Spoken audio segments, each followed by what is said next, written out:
Chaos. Woke up at 6 o'clock in the morning, chilling with coffee mugs, me and coffee chugs, talking education all across the nation, pushing boundaries, thinking innovation. Chaos. Hey everybody, how you doing? Welcome to another episode on Living on the Edge of Chaos podcast. Guys, I'm here. I'm excited on a lot of levels for this guest. One, because as we were kind of pre-planning and having conversation just to get to know each other. We've kind of just lightly known each other through some of the socials and LinkedIn.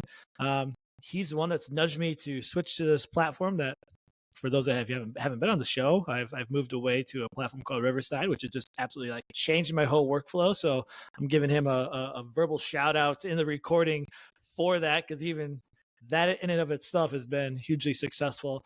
And the more I talk to him and dive into his work, I think there's so much here that we're going to be able to gain and think about. And again, like so much of this season of the podcast, as I'm calling it, is bringing in perspectives and insights and just voices that aren't always K-12 education based, and making sure that we're expanding beyond that, because that's how we learn, that's how we get better, that's how we start to see the world and our own approaches and practices so well. So Mark, thank you so much for taking time to jump on the show.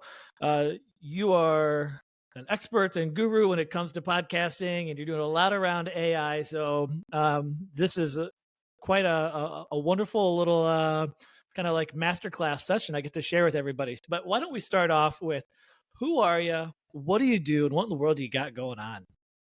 Sure. Thanks for the intro and the shout outs. Yes, this platform Riverside is great. I'm a big fan as well, and I'm glad to see you using it. You know, it was only a week since we chatted, and you're already taking action. Love that.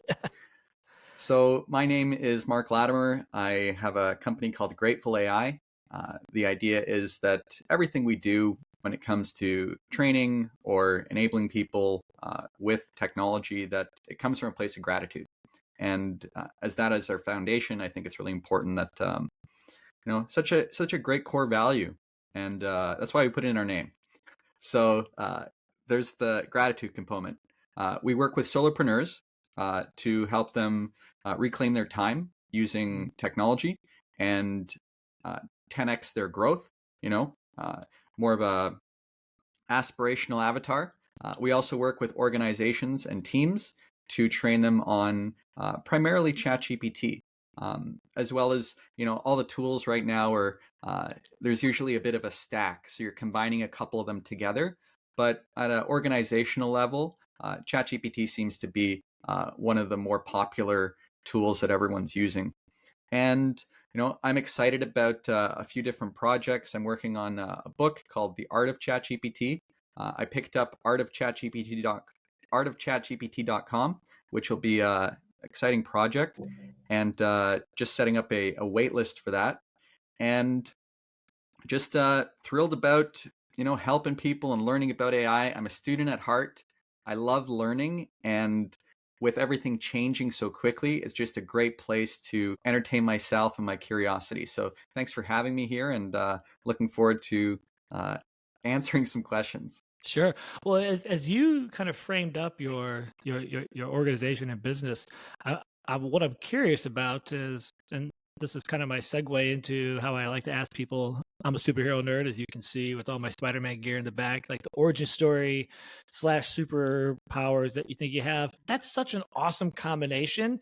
I think it's something that we kind of talk around in circles, especially when it comes to AI, is this idea of like humans in the center. I know people say it, but like we get, myself included, can get so caught up in the shiny bright object or whatever is new and the updates. But you mentioned the word gratitude, which I love so much.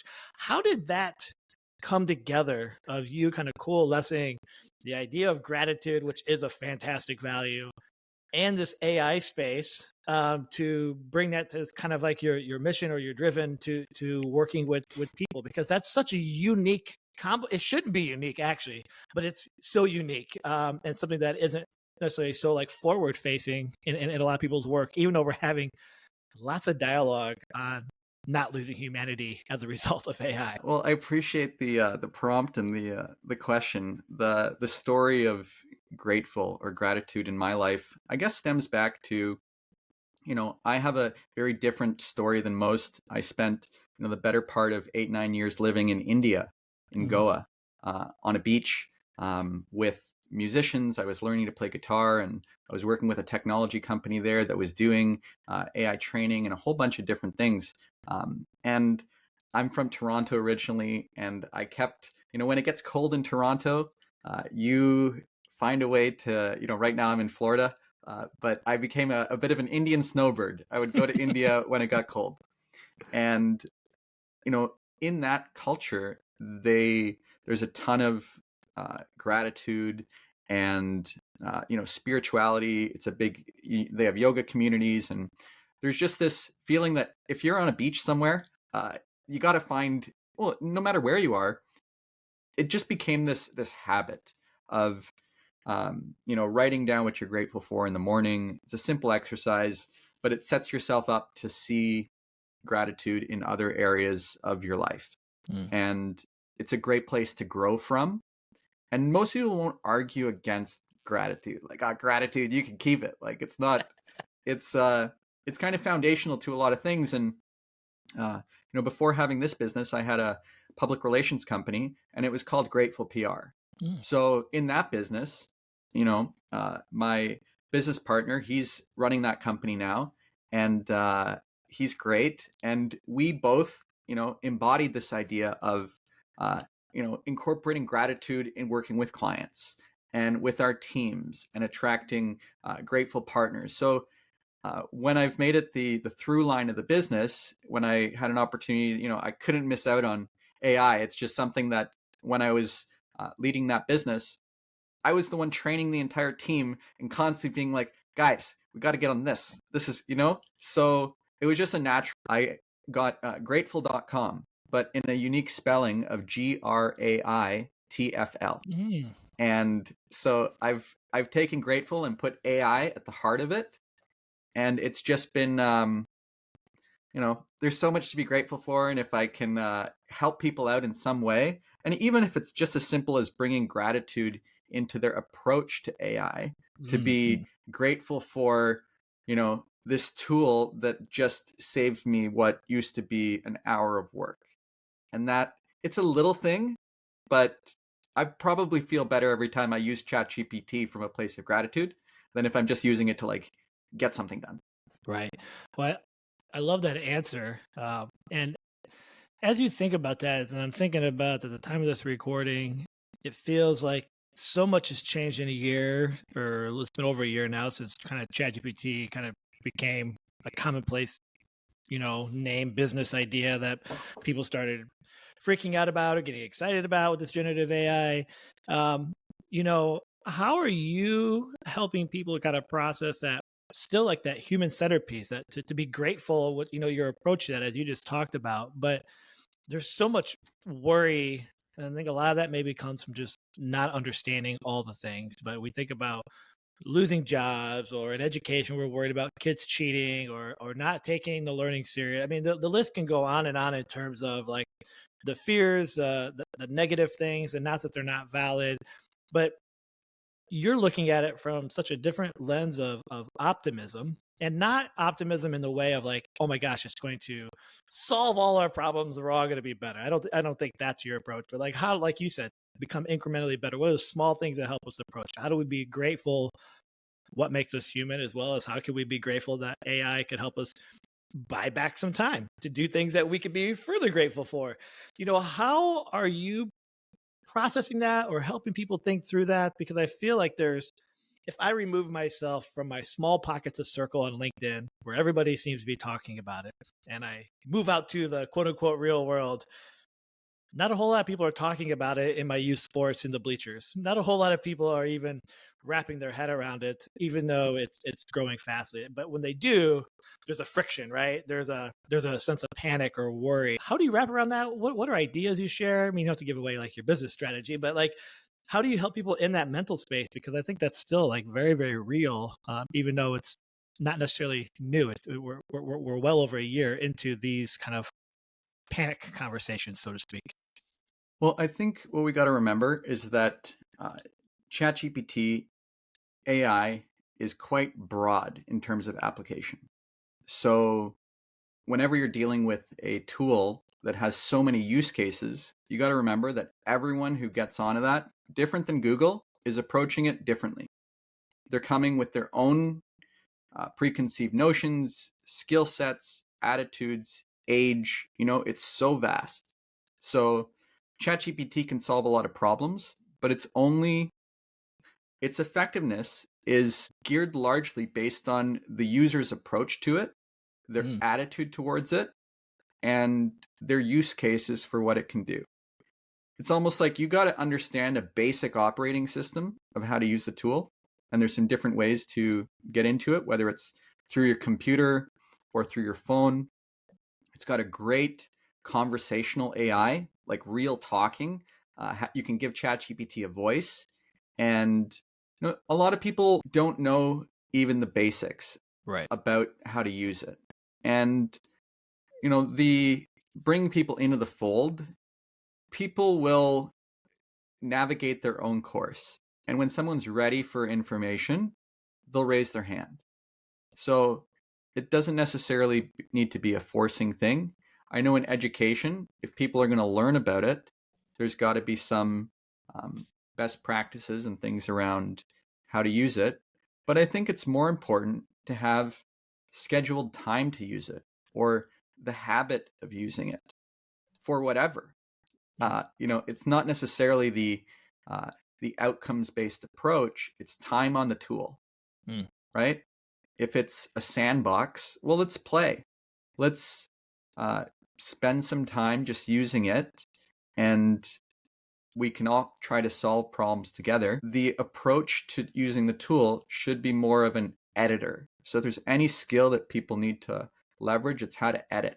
Yeah, I mean, it's so. I like how you phrase that. Like, I mean, I did not to cut you off there, but you say edit. It reminds me so much of when I'm going and doing workshops or sessions, just to try to get people to understand just the basics of how these platforms work.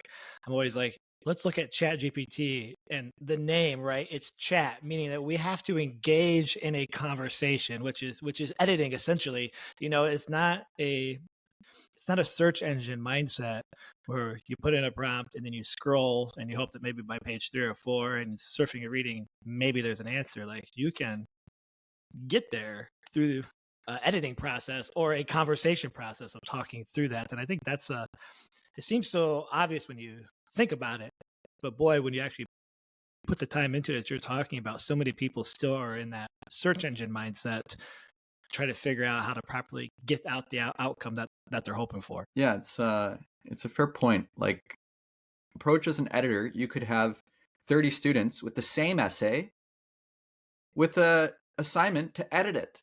And that is a more realistic representation of how you can work with ChatGPT to make an outcome better than creating the full essay itself, because the structure will be great. And by editing, you can learn so much. I like that. So let's take it back. Someone's listening and they're brand new. Maybe they have logged in. Maybe they've put in a few prompts. They're still not seeing maybe the value, or it seems too much. It's almost kind of like a blank canvas freeze, or what I call it, where there's like you said, there's so many use cases that how we could use it. It's up to the individual user, which is, to me, the exciting piece. But that's also, if you're just getting started and don't understand all the nuance to it, that can be very overwhelming. So as we call, I don't know, I've been trying to grapple with this concept of like human performance. And I don't even know if that's even like the right lingo for this, but I'm trying to think about how do we continue to appreciate and work on ourselves as humans and our own skill sets, and then increase or augment is the word a lot of people use with AI, then to further enhance those skills or to work through that process, more fluid or powerful. What would be an example for someone getting started that they could use just to like start to dab their toe in the water if they're brand new, that you have seen or you've used time and time again, that like helps people start to be like, oh, I see it now? So I think like when you're young, the way you learn things is through play first, right? So I would find ways to play with the tool. When I first started, I would use it to write songs. gave me something quickly that was an interesting output that I could read, and it helped me wrap my head around the power of the tool. Because you could write a song for your mom about the classroom. You could write a song and include some different elements, and you get a really interesting text output. And that's just one game you can play, is, come up with a song about something that is relevant to the group, or and maybe someone sings it, maybe they don't, but you have something that is a bit more fun, right? And that is a great place to start. Just write a song about something. And from there, it at least gives you some context for, well, this can do something that I've never seen before, like how fast the output is to get to rhyming words on these topics. You could then ask it to manipulate that with any other prompt you want, but keep asking it questions. You can ask it how the tool works. You can ask it to teach you how to use it. You can ask it for examples based on your job description, how you can use the tool.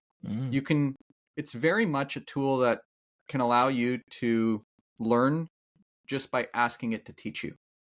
And then any idea you have, well, one great trick is to download the app and move it to a part of your phone that's like top real estate, either in the dock or that first screen, so that you have a place to get to it on the go. So instead of going to Google for your queries about things, you can ask it to go there first. And maybe the more you use it, it's like the opportunity hallway. You walk down it, and then things come up as you go down it. But you don't know what you don't know as you're first using the tool. The tool is also evolving, but it's important to get started, and that's about making it easy for you to create the habit.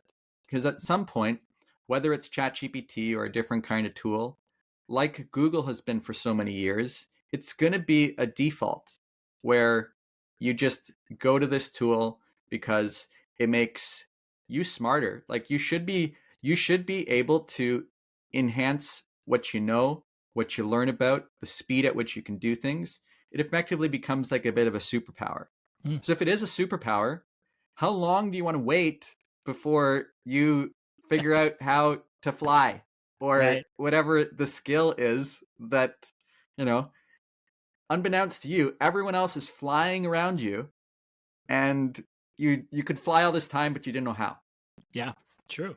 Yeah, so I love that. I love that visual that you just talked about, like the opportunity hallway, and we don't know what's behind the doors unless we get there. And the only way to reach maybe the doors of the hallway, we got to walk down the hallway. We got to get started. We got to put one foot in front of the other. It's the journey of anything, right? Whether we're talking AI, or for me, I'm trying to get back into shape. And time this recording, I finally went out and actually, like, I'm going to say run. I'll be honest, it was probably more of like a shuffle.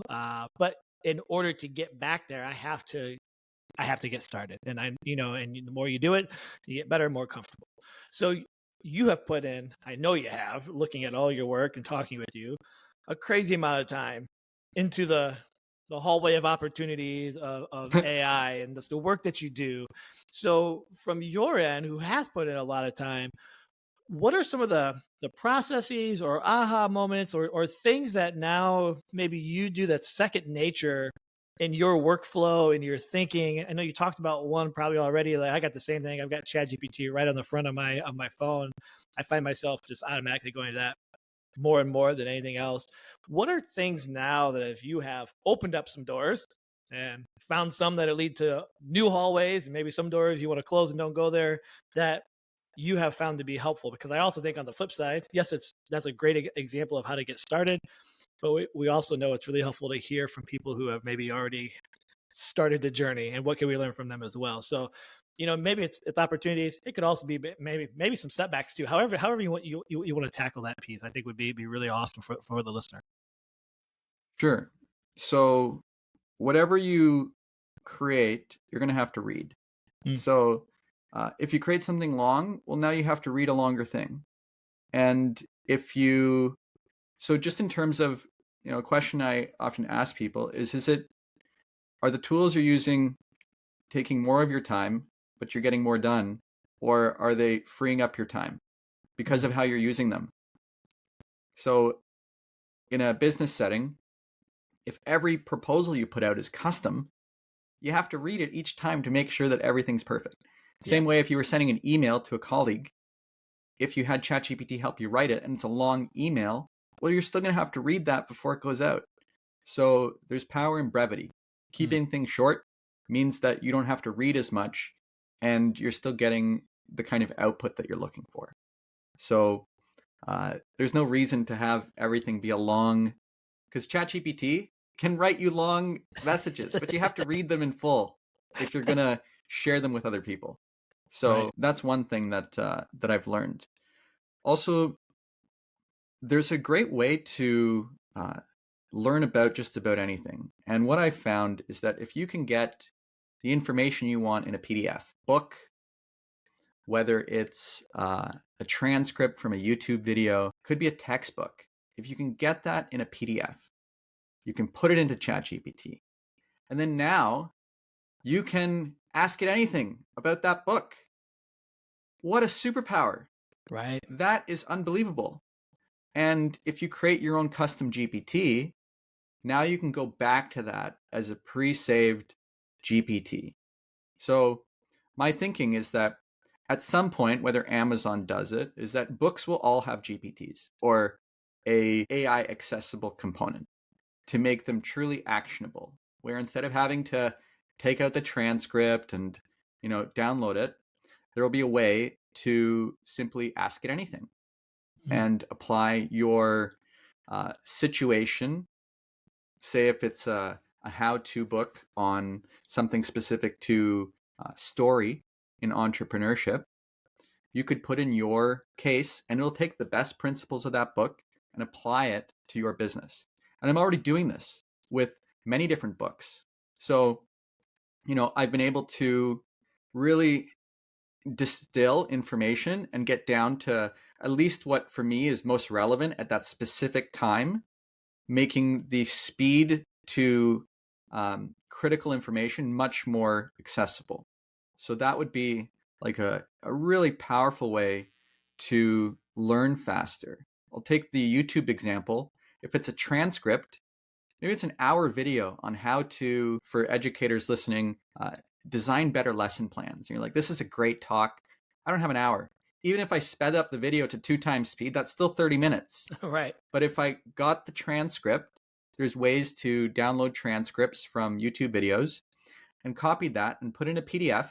Now, why I wouldn't just copy the transcript and put it into ChatGPT, there's limits on the text you can put in there. So it's more likely the response you're going to get is it's not going to work. Right. So you can use something like Notion, which is free, that you can add the transcript there and export it as a PDF. That's a quick way to do it. Or you could bring it into something like Google Drive and turn it into a PDF as well. But there's different ways to make it a PDF. And then you can just drag it into ChatGPT and ask it anything. In order to go back to this, you'd want to turn it into a custom GPT, which you need to be on their paid plan. But it's totally worth it to have a great brain, like the author's brain essentially, with all those ideas that you can continuously go back to and get great information from. Yeah, I love that. And, even as you're sharing that example, I'm thinking about in the space of education, how, and not just education, all of us, we all learn different. We all have different processes that resonate with us. Like I'm a podcast junkie, but like audiobooks don't work for me because I need to highlight, I need to write in the margins, or on my Kindle app, I need to be able to make notes and I need to be able to go back. And when I listen to audiobooks, I always have to stop and pause. I end up buying the Kindle version anyway, so I can follow along, and it seems like more work than what it's needed. But I know there are people that live and die and swear by audiobooks, and that's what works for them. You're talking here about this whole idea of like the YouTube video and then moving that into ChatGPT for the interaction piece. And there are people, like you said, don't have time, but it's just another way for us to better, to me, it goes back to like, we need to understand ourselves, and if we understand ourselves, then we can leverage these tools to expedite the learning process, not to save time, but because the reason it'll be expedited is because it works for us. we've all got examples of our glorious school days where we were given some task and it just felt like forever to get it done because we weren't invested or it wasn't the method that worked for us. And so I think that as you talk about that, I think that that's so important. And it could be a variety of ways. Maybe I don't want to read it all. I know for me, I love talking to ChatGPT. That's how I get a lot of work done now in my workflow. Like verbally? Yeah. When I drive between like schools and my day, I could be in 3-4 schools in a day. I can get a lot of work done now, hands-free, where I'm not typing, but I can talk and get the ideas, process what I'm thinking. And then when I get home to my computer, the stuff is there. So there are these things that I like. And I think sometimes, even here, I get excited and I talk fast. I can talk ideas out. And I can sometimes just need a word vomit because I can't type as fast as I'm thinking. So that's kind of a ramble, but I'm really resonating with what you're sharing there as that example, because I think that's so spot on of helping us think about how to approach these tools and opportunities.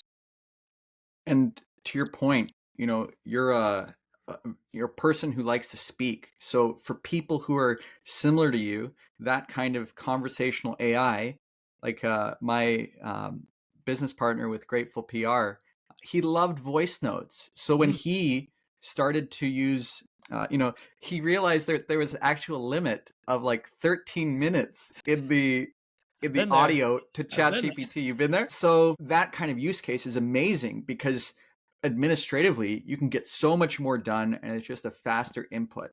And for a lot of people, we've been speaking for a while, and it's one of our, it's only so long you might be able to be doing stuff at a computer. So if you do have like yourself a bit of a commute sometimes, to be able to have those conversations, and I'll also use it while I'm driving. It is, in a way, it's kind of like having a personal assistant. You can select the voice that you want. And to my previous point, if you loaded up a GPT that's based on a book or a transcript, now you're on the road and you're Q&A with that piece of content that you wanted to interact with and really start to understand the ideas in the book. And it's all being read out to you. An interesting workflow I found recently is to be able to create, basically have ChatGPT in your ear as a virtual teleprompter. So you can break down scripts for video, maintain eye contact, and have it feed you the line. And this is a great tool that I just started to experiment with. And, using platforms like this one, Riverside, you can then go in after. So here's the workflow that I created is I'll work on a script for a video. Could be anything. And, I'll work with ChatGPT on that. And then at some point, I'll ask ChatGPT to give me give me a line at a time, make it a short idea, and I'll take 3 takes and then do the next one. Don't say anything else after. I'm going to do another 3 takes. And you can keep on that repetition so that when you're editing it, you usually pick the last one, but sometimes you have all of them. So you can make a quick edit, or maybe to save time, you don't want to do 3, but 2. Now you have at least 2 versions of each. Or if you feel you nailed one, well, then that's one less thing to worry about when you're editing. So now you've got a virtual teleprompting queue built into ChatGPT, whereas if you're recording with your computer and you have some headphones in, you're talking to ChatGPT through your headphones, and your microphone is only picking up the other part. And actually, what I wanted to try, if you don't mind, is inviting ChatGPT to this conversation. Let's try it. So I am going to just open up so here's an example. I'm using a GPT that I created called Story Brand. Okay. So it's based on the book, The Story Brand, and it's got all the ideas about building great story for businesses.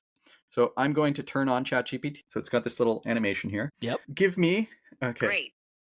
If you have any questions or need information related to building a story brand or related concepts, feel free to ask. Great. Let's dig into a story for an educational podcast to help educators with AI. Sounds like an exciting project. Crafting a story for an educational podcast focusing on AI for educators involves several key elements. Let's start by defining the main character, who in this case could be an educator facing challenges with integrating AI into their teaching methods. This character should encounter a problem, such as struggling to understand AI concepts or finding effective ways to incorporate AI tools in the classroom. The story can then introduce a guide, possibly an AI expert or a more experienced educator, who provides the knowledge and tools necessary to overcome these challenges. The guide could offer a plan and call the educator to action, encouraging them to apply new strategies in their classroom. This journey could involve trials and errors, leading to a climax where the educator finally sees the positive impact of AI on their teaching and students' learning.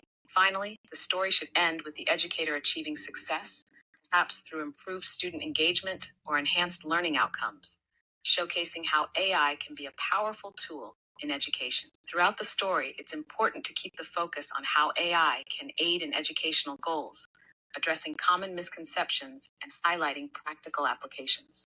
This approach not only educates, but also inspires educators to embrace AI in their teaching practices. Does this framework align with your vision for the podcast story? Yeah, I think that sounds great. I really like the idea, and I was wondering if you could come up with a really short video script for me to tease out the idea to my audience. Absolutely. Creating a teaser script for your podcast idea sounds like a great way to generate interest. Here's a brief script that encapsulates the core of your podcast story. Open with soft, inviting background music. In a world where technology evolves daily, one educator faces a challenge that resonates with many: understanding and harnessing the power of artificial intelligence in the classroom. Cut to a scene of a classroom where a teacher looks thoughtfully at a computer screen displaying AI tools. Speaking to the class, how can we make AI a part of our learning journey? Meet Alex, a dedicated teacher striving to bring the future of education to today's classroom. Scene transitions to Alex meeting with an AI expert. Let me show you how AI can transform your teaching and engage your students like never before. Join us on a journey of discovery, challenge, and innovation. From confusion to clarity, from challenge to triumph. Scenes of classroom activities using AI, students engaging enthusiastically. Discover how Alex transforms not just a classroom, but shapes the future minds with the power of AI. And with the podcast logo and release date. Tune in to AI in Education, Transforming Classrooms, Shaping Futures. Subscribe now and join the revolution in learning. And with uplifting, inspiring music. This script provides a glimpse of the story, intriguing your audience with the journey of transformation in education through AI. Feel free to modify it to better suit your style and audience. Thank you. Okay, we'll pause that. So, great example. And I'm glad we got to do that because, wow, what a prompt for a conversation. Right.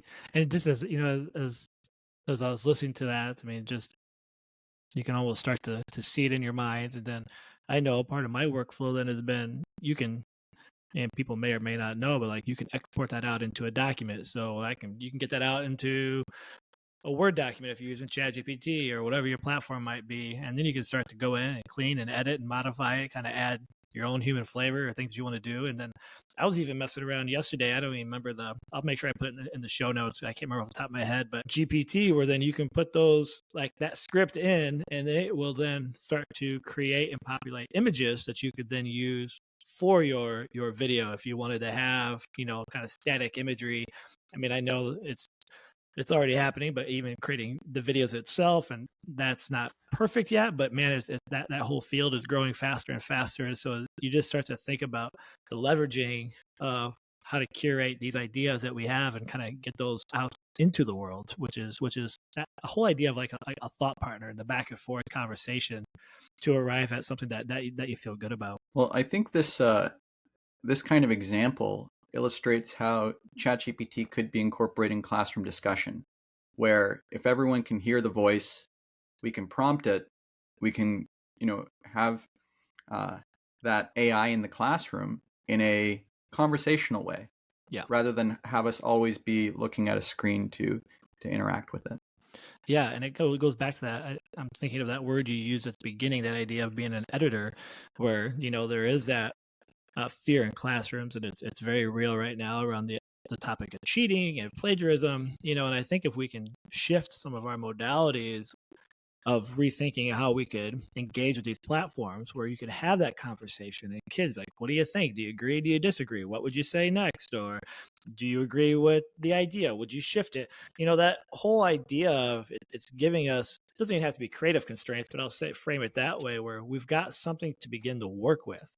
And it doesn't mean that the AI product is the authority at the end. That's where I think it comes back to that, again, that word editor. We can edit, we can modify it, we can add our touch, we can push back, we can expand. All the things that we're trying to do in classrooms or just in industry, wherever you work, constantly trying to solve problems and communicate ideas and help other people understand. That is just those are universal skill sets. That, I think, is a mindset shift that for a lot of folk, especially in education, we're stuck on. It looks like, oh man, kids are just going to put in a prompt and cheat and be done, which they might do, but maybe that's a topic for another conversation, around what are the lessons and assignments we're assigning. But like your example there, I like that element of weaving it into the classroom for that kind of auditory engagement, conversational design. That could be really powerful. And then AI is not perfect, so there might be an opportunity for humor, mispronunciation, and all this stuff that's just makes for a shared experience. Like, in this interview, it was you, me, and ChatGPT. And I'm likely going to be creating a lot more content just with ChatGPT as like my co-host, right? It doesn't necessarily need to be a person. It's a great co-host. Intelligent, always there, on time, a lot of great qualities. Yeah. So as it comes to, incorporating in a classroom, I think that there's so many different opportunities. I think if we stop focusing so much on cheating and instead get back to helping people learn, then, how are people learning? Who cares about cheating? Like, cheating should be gone. What if we didn't have to grade, or that part of it got a little easier because it's based on different measurements?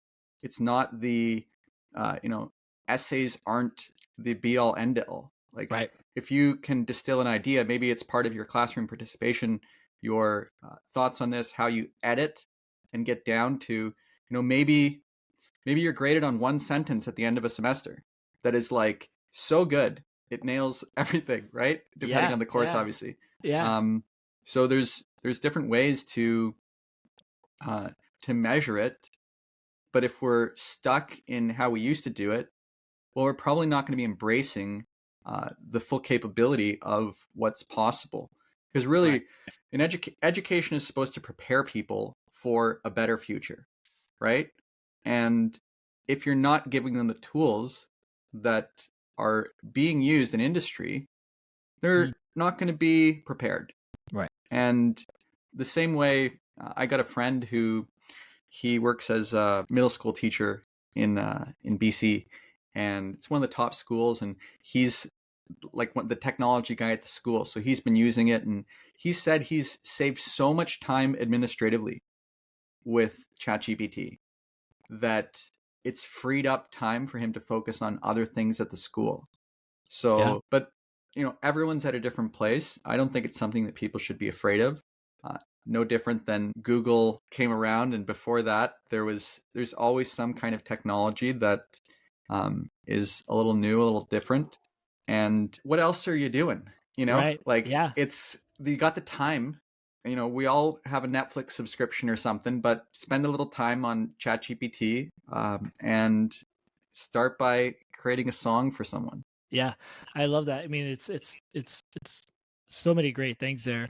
As you were talking about ChatGPT as a co-host, it's so funny you brought that up, because I was trying to create a graphic, trying to kind of rebrand my podcast. And long story short, I was working on prompts. I wasn't quite getting what I wanted, but one of them that was kind of funny, which I shared on my Instagram, was an AI image of me, supposedly, at a coffee table in a coffee shop having a conversation with my dog. I have a 1.5-year-old black lab, which most people are aware of. She's just real. She's a stinker. I'll put it that way nicely. But anyways, it was a really cool picture of both of us in this AI setting having a cup of coffee talking. And so I've been trying to tweak it. I haven't done it yet, but it prompted me to come up with like a new, like, I don't know if it's gonna be a podcast, but like a segment called like A Minute with Mabel. That's her name. And I've been trying to create a custom GPT that is her personality as if my dog was human. So I've been trying to get this in there, and it's gonna be kind of these like 1 minute little hot takes as if I was having a conversation with my dog and she could speak real words. So it's so funny as you're talking about that. I'm like, I've been not a podcast. It's just some like a little side kind of dorky thing, but it's got me thinking so much of thinking about like, I'm thinking about my dog here, but like, who is she? What's her personality? I got to like name the elements, right? Like, and do it in a way that feels like, yep, that's her if it comes out. And so even though it's kind of fun, kind of dorky little side project, man, it really gets you thinking and kind of studying, in this case, my dog, but it could be whatever we're interested in to truly grasp the person or the animal or the thing, to be able to articulate the words, then to have a really kind of cool conversation. So it's just, as you're talking about that, I'm like, oh man, I gotta get back to that this weekend and get that done. I think to your point, there really is a possibility for people to lean into their interests, right? And, in education, schools that are designed around people's interests are always so much more engaging for the student. Assignments where I get to learn about something I want to learn about, it's not always ideal, but releasing a little bit of that control where people are using the tool to be creative, to explore, to learn, and then ultimately have to edit the output, I think is a great recipe for people to really expand on their curiosity. Like, I've used it for editing songs in English into Spanish to have different verses of original music. And it's not something that would be very easy. Say a direct translation might not give you some of the options of certain words because you can zero in on a sentence or give me alternate, maybe there's too many syllables in this phrasing. So you can really get, and now you're doing some language learning on the side. Yeah. You can also get different visuals for music notation. And there's all kinds of really niche things that you can do, but you only kind of discover them by being curious and trying things. It's not like there is an owner's manual for everything you can do with ChatGPT. It's usually based on your own, what you've learned in the past, applied to your creative input as far as how you come up with interesting questions. But you won't know that recipe unless you at least have a bit of a foundation. But you can bypass the foundation by just doing a ton of action, right, and using it more than, if you use something more than anyone else, by default, you are in a very small percentage of like expert users. So, it's, even if you were using it for the most, in your opinion, as you said, like nerdy things, you're still getting these micro experiences of like, oh, this went this way, this went this way. And maybe you're not even aware, but you could apply it to something later because now you're making these connections. Right. And a great bit of language is that it's not artificial intelligence, it's the art of intelligence. It's using what you're connected to, these ideas, and then having the ability to make those gaps closer together. So we're effectively in like nodes of information, like if you picture those webs that are created, right? And ChatGPT is just helping us realign these pathways to make certain connections stronger or more relevant to us, because it took a long time to get answers for things, and now we can speed up a lot of those. So it is based on how good your questions are. So the better you get at asking great questions, the more likely that the output is going to be something that's going to be usable and useful in your work. Curiosities take you. Yeah, I love that. And I think, as we get here at the end of the hour and be respectful of your time, it reminds me of, I don't know if there's any True Detective TV junkies out there, but in the latest season, Jodie Foster's character is always saying, we just haven't asked the right question yet. Ask questions. Let's ask questions. And so I think you're so spot on in that. And, I think the kind of come full circle on things is that's at the end of the day, we just got to use it. We got to experience it. We got to get involved so we can have a better understanding of how things work, how they don't work, and kind of see how it fits for us. And if we keep sitting on the sideline, then, how are we ever going to know the right question to ask, whether that's directly into the prompt or thinking about self-reflection in terms of our own practices and workflows. And so, Mark, this has been absolutely fantastic conversation. I'm down here scribbling all sorts of notes and new ideas that have sparked while you've been talking. So I know that I've appreciated the ideas that you've brought to the table. As we wrap up, I got two final questions that I've been asking guests on this season to kind of bring it back to the human side of the guest, even though we've had lots of that today. And one of those questions I've been asking people as we wrap up is, what's one of the best pieces of advice that you've ever received? I would say that I took stand-up comedy for some time in like a 3-month night school class. And the teacher said that everything's been done, but nobody's done it quite like you. I love and that. It's a beautiful statement because like in comedy and so many things, sometimes we're stopped by somebody else did that. It's not original anymore. But everything you do is going to have your unique flavor, something that makes you different, you special, right? So, don't stop on projects because it's been done. What you do is going to have its own unique output.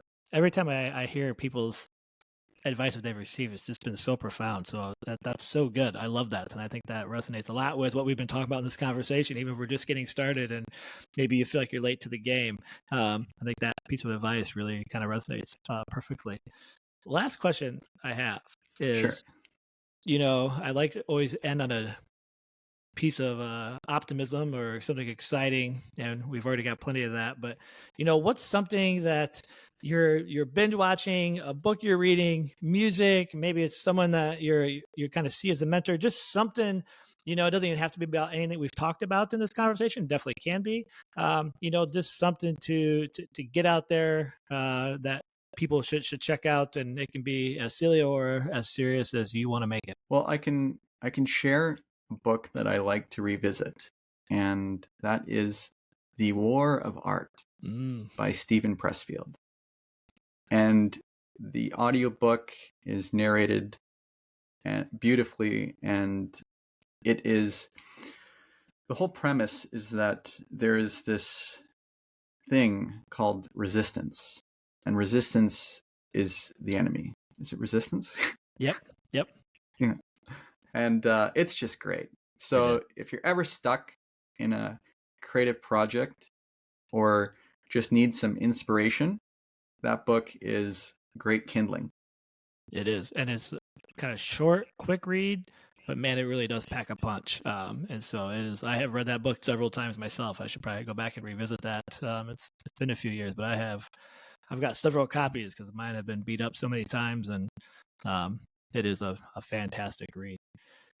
Mark, as we bring this to a close, we'll get all this stuff in the show notes. The listeners know that. But if people want to learn more about you, learn more about your work, follow you, gain more of your insights, where are some of the best places for people to follow along and add you to their network of learning? Sure. I'll make it super easy. If you want to email me, it's mark@openaitraining.com. OpenAItraining.com is a website. Can be reached at that website, OpenAItraining.com. And you can find me, Mark Latimer, @Mark Latimer on Instagram, as well as LinkedIn is where I spend a lot of time. So happy to connect. Perfect. Well, I can't thank you enough for your time. This has been absolutely fantastic. I appreciate all that you shared. I continue to be blown away by what you're doing and the content you're putting out. So I can't thank you enough for the work that you have going on, and appreciate you taking time to chat with me today. Well, thanks so much, Aaron. This has been a lot of fun, and I appreciate you doing this. It's important. Yeah, absolutely. Chaos. Woke up at 6 o'clock in the morning, chilling with coffee mugs, me and coffee chugs, talking education all across the nation, pushing boundaries, thinking innovation. Chaos.